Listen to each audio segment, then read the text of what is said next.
Hallo allerseits, willkommen zur Bausatzbesprechung des Panzerkampfwagen 4 Ausführung E von Svesta Maßstab 1:35. Das ist ein brandneuer Bausatz, der erst vor kurzem rausgekommen ist. Manch einer wird sich denken, warum? Panzer 4 Bausätze gibt es eigentlich schon genügend, zum Beispiel von Dragon, Tamiya oder auch TriStar. Die komplette Panzer 4 Familie ist bereits im Plastikspritzguss verfügbar, aber ich persönlich finde, es ist nie verkehrt, wenn mal auch andere Hersteller sich dem Thema annähern, und ja, da können wir eigentlich als Modellbauer auch nur gewinnen. In dem Fall ist es so, der Bausatz ist preislich recht attraktiv und soweit ich das sehen kann, auch nicht so kompliziert zu bauen.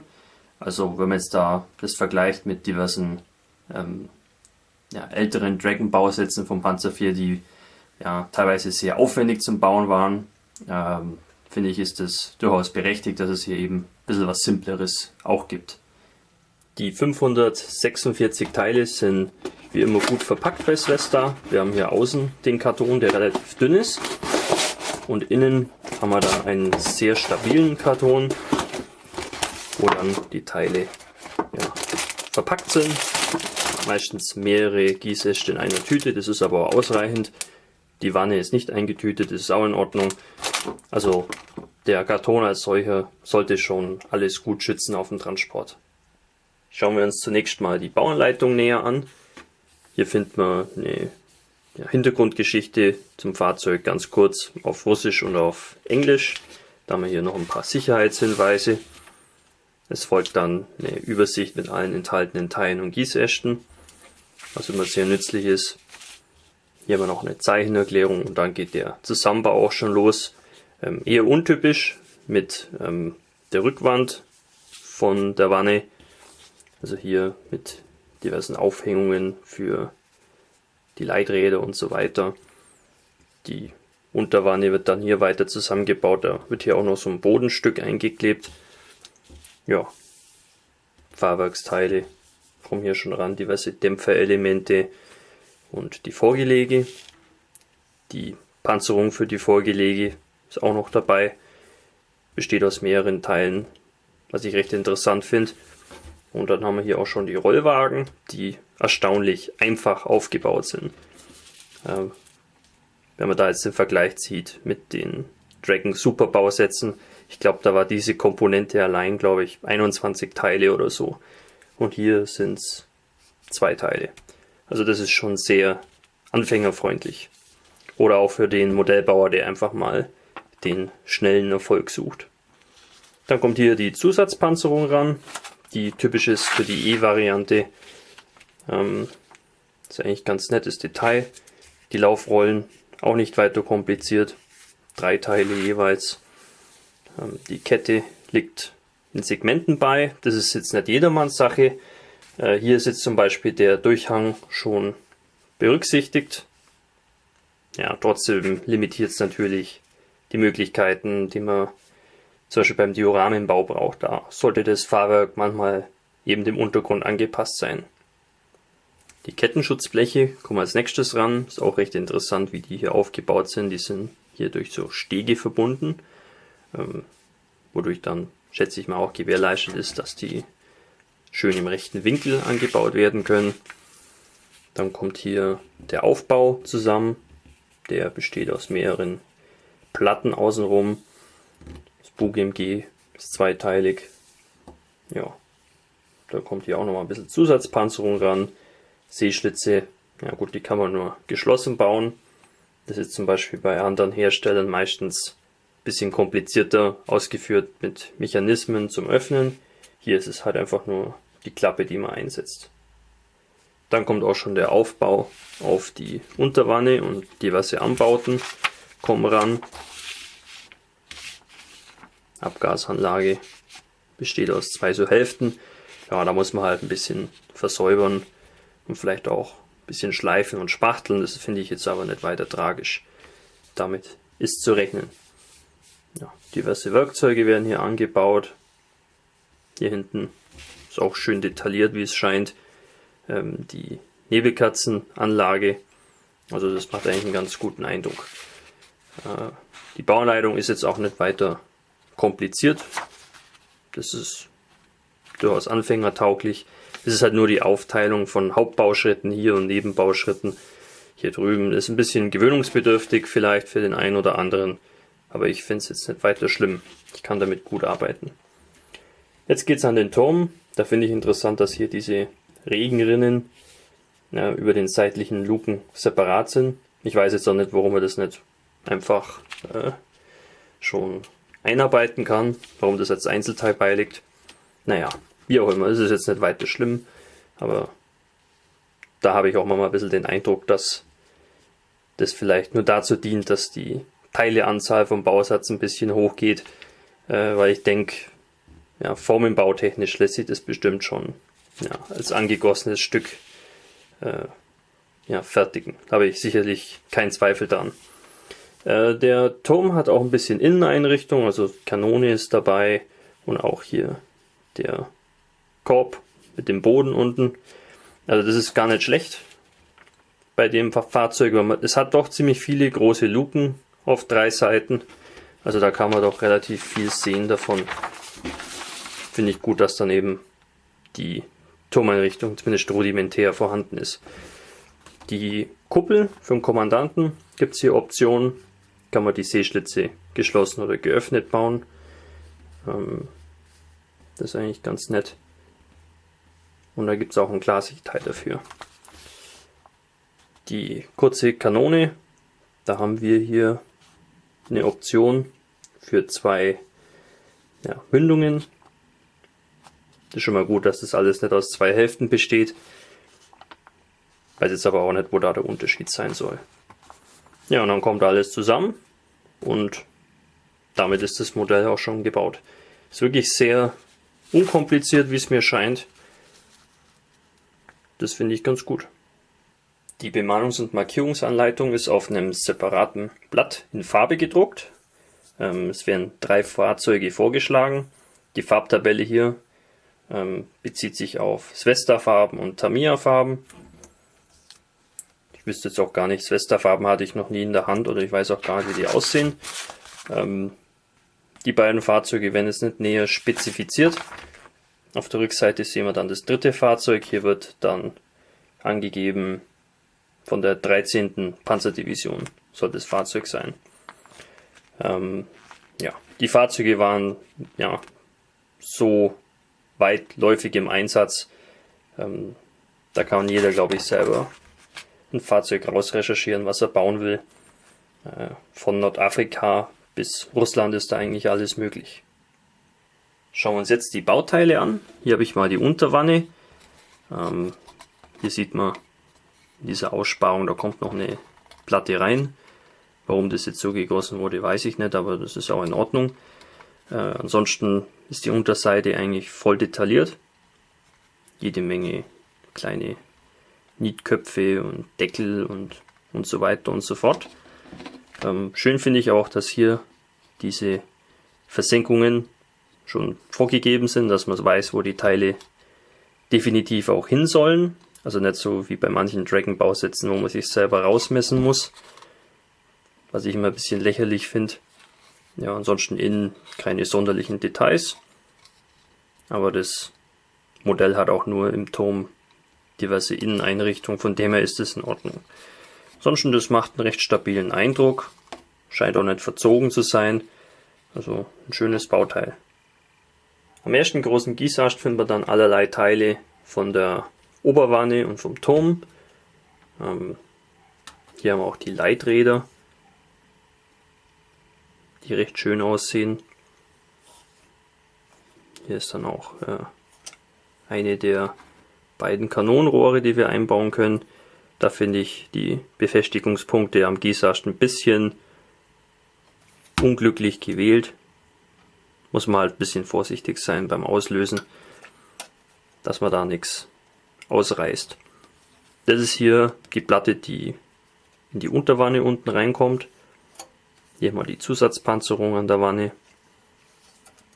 Der Turm hat sehr schöne Details. Hier die versenkten Schraubköpfe. Sehen wirklich sehr scharf detailliert aus. In paar Auswurfmarken, ist aber nicht weiter schlimm. Davon sehen wir später relativ wenig. Ja, auch hier die Platte vorne. Schöne Details auch.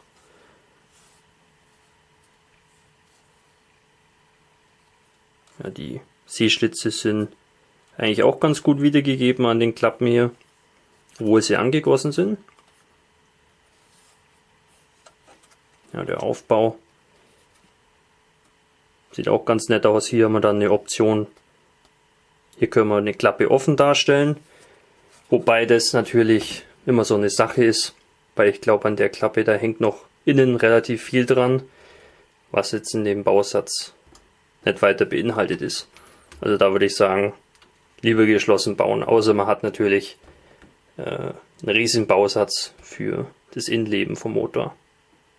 Am nächsten Gießast finden wir dann mehr Teile, die vor allem zum Turm gehören. Da haben wir hier zum Beispiel unten den Boden vom Korb. Hier dann das untere Teil vom Turm mit diversen Nietköpfen und so.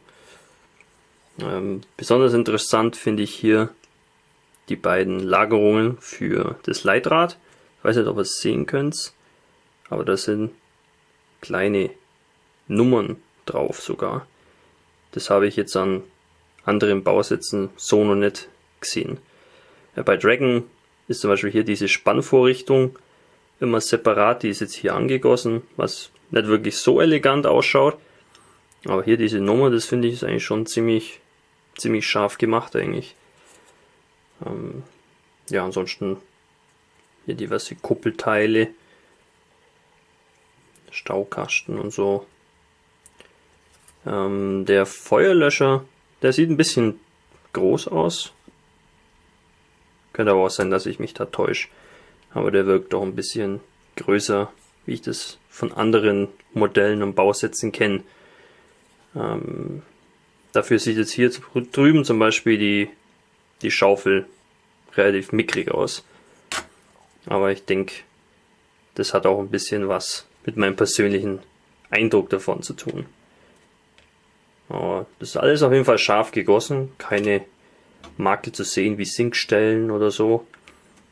Also das zeigt sich hier auf sehr hohem Niveau.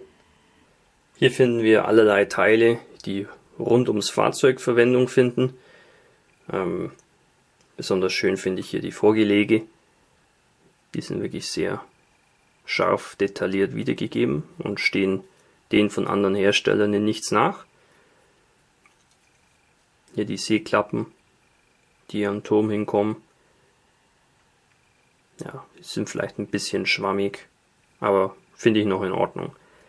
Die Abschleppseile sind hier als ein Teil gefertigt und schon sozusagen in richtiger Position. Das ist wahrscheinlich deutlich anfängerfreundlicher und sieht besser aus wie die altbekannten Wurstfäden, die sonst immer beiliegen. Aber so ganz mein Fall ist es nicht und ich denke, die Vollprofis werden das auf jeden Fall ersetzen durch Metallkabel. Die Antenne ist schön gemacht, hat halt nur 4 dicke Verbindungspunkte, die man halt versäubern muss. Hier die zweite Option fürs Kanonenrohr, hat auch 4 Verbindungspunkte, die andere Variante hatte nur 2. Da ist halt einfach Sorgfalt notwendig, dass das gut gemacht wird, dass da nichts ausbricht. Der Notec-Scheinwerfer hier hat eine Sinkstelle, finde ich jetzt nicht weiter schlimm.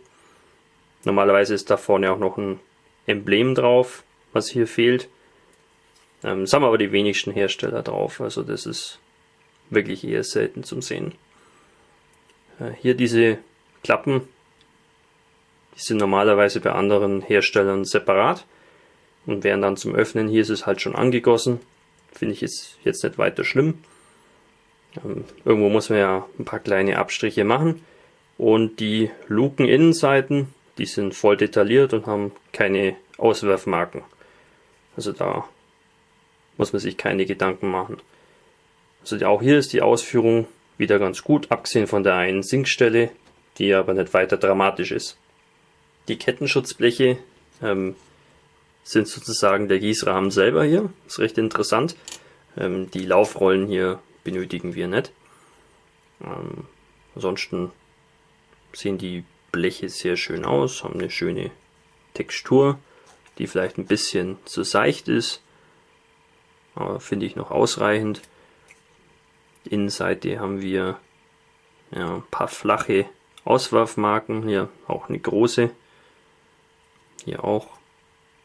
Es kommt halt drauf an, wenn man vorhat, das Fahrzeug relativ gehörig zu altern, dann wird das wahrscheinlich mit Dreck überdeckt, also das ist jetzt nicht weiter schlimm. Erwähnenswert ist hier auch noch, dass die Stromleitungen für die beiden Scheinwerfer schon angegossen sind. Das sieht man auch selten, das kommt jetzt aber immer mehr, habe ich festgestellt. Das finde ich sehr löblich, da muss man da selber nicht mit irgendwie einem Draht da rumtun, sondern das ist alles schon im richtigen Winkel, in der richtigen Materialstärke angegossen. Finde ich ist ganz praktisch. Der nächste Gießast liegt doppelt bei und hier findet man hauptsächlich Kettenteile, aber auch Triebräder und diverse Kanister. Normalerweise bin ich jetzt von diesen Segmentketten nicht so der Fan, vor allem deswegen, weil sie beim Dioramenbau manchmal doch etwas hinderlich sein können. Aber die hier sind wirklich sehr vernünftig gemacht, wie man sehen kann, haben auch nur wenig Verbindungspunkte zum Gießast, kann man also schnell auslösen und verbauen. Die Führungszähne sind auch durchbrochen, was ich sehr vernünftig finde. Und toll ist halt auch, dass der Kettendurchhang hier auch schon dargestellt ist.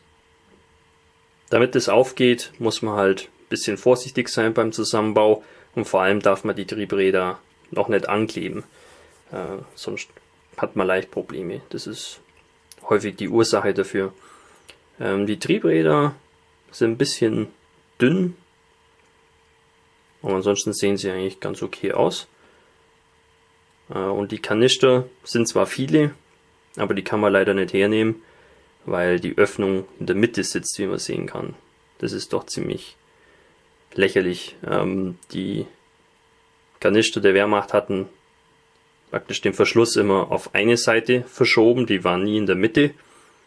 Und wenn man das weiß, dann tut es einem doch ein bisschen weh, dass die hier falsch gemacht sind. Das ist eigentlich ziemlich logisch. Also die kann man eigentlich überhaupt nicht hernehmen. Macht aber nichts. Ich persönlich habe so viele Kanister in meiner Restekiste, ich weiß gar nicht wohin damit. Also ist es für mich völlig irrelevant. Auch der nächste Gießast liegt doppelt bei und hier haben wir dann die ganzen Fahrwerksteile, vor allem die Laufrollen und Rollwegen. Hier ist auch einiges dabei, was wir nicht benötigen. Hier zum Beispiel das späte Leitrad, das brauchen wir nicht. Was gibt es hier zu sagen? Die Laufrollen, 4 Verbindungspunkte, also relativ aufwendig beim Versäubern. Und es fehlt auch der Kontinentalschriftzug, falls es einem darauf ankommt. Ich persönlich finde es jetzt nicht so schlimm, aber ich möchte es auch mal erwähnen. Hier diese Stahlstützrollen, die brauchen wir auch nicht, die gehen in die Restekiste. Das sind hier die mit Gummibandagen, die wir dann eigentlich benötigen. Hier haben wir die Sehschlitze der Kommandantenkuppel und da kann man sehen, die haben kleine Sinkstellen hier. Das ist natürlich ein bisschen lästig. Kann man sicherlich relativ leicht beheben, aber das ist jetzt nichts, was ich gerne bei einem modernen Bausatz sehe. Also das ist ein bisschen schade. Ansonsten findet man hier keine gröberen Mängel. Auch die filigranen Teile hier sind ohne Grat und Fischhaut gut gemacht, also da fehlt sich nichts. Nur diese Sinkstellen sind ein bisschen ärgerlich. Ein paar Klarsichtteile bekommen wir auch, vor allem hier die Sichtblöcke für die Kommandantenkuppel, aber auch hier zweimal fürs Fahrervisier. Wobei ich da jetzt nicht weiß, warum es zweimal beiliegt. Ist eigentlich ganz in Ordnung, mich stört bloß, dass das wirklich sehr weiches, beinahe schon gummiartiges Plastik ist. Warum das so ist, weiß ich nicht. Es lässt sich damit arbeiten und bei einem Panzer kommt es auch auf die Glasigteile nicht so an, aber ich muss trotzdem erwähnen, dass da die Wahl des Materials doch ein bisschen seltsam ist. Der Abziehbilderbogen ist relativ klein, aber hier findet man alles, was wir für die 3 vorgeschlagenen Fahrzeuge brauchen. Ein paar Balkenkreuze und diverse Turmnummern. Der Druck ist sauber ausgeführt, ist aber auch nicht weiter schwierig, nachdem es nur weiß ist. Der Trägerfilm, vielleicht könnt ihr es sehen, ist relativ groß, aber damit lässt sich, glaube ich, arbeiten. Das ist schon ganz okay. Im Zweifelsfall kann man auch andere Abziehbilder verwenden.